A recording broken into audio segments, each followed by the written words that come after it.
नमस्कार मित्रांनो, प्राप्त माहितीनुसार माननीय सर्वोच्च न्यायालयाने अलीकडेच शिक्षक पात्रता परीक्षाबाबत महत्त्वपूर्ण निकाल दिला आहे. टीचर्स एलिजिबिलिटी टेस्ट सर्व शिक्षकांसाठी अनिवार्य करण्यात आली आहे.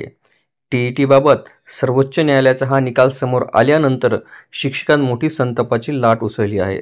सर्वोच्च न्यायालयाने जिल्हा परिषद, नगरपालिका, महानगरपालिका, नगर परिषद तसेच अनुदानित, अंशतः अनुदानित आणि विना अनुदानित शाळेतील सर्व शिक्षकांना शिक्षक पात्रता परीक्षा म्हणजेच टीईटी परीक्षा उत्तीर्ण होणे हे अनिवार्य केले आहे.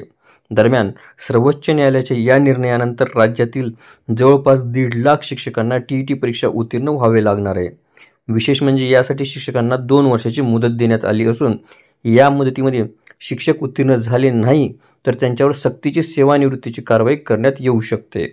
खरं तर टीईटी परीक्षा अनिवार्य असलेल्या शिक्षकांपैकी अनेक शिक्षक हे निवृत्तीच्या उंबरठ्यावर आहेत. म्हणजेच शिक्षकांना आता उतारवयात टीईटी बंधनकारक करण्यात आली आहे.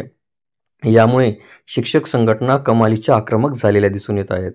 उच्च न्यायालयाच्या या निकालाविरोधात अनेक शिक्षक संघटना आणि देशभरातील विविध राज्यांनी सर्वोच्च व्हिडिओला सविस्तर बघण्यासाठी कृपया डिस्क्रिप्शन बॉक्समध्ये दिलेल्या लिंकवर क्लिक करा आणि संपूर्ण व्हिडिओ पाहावा.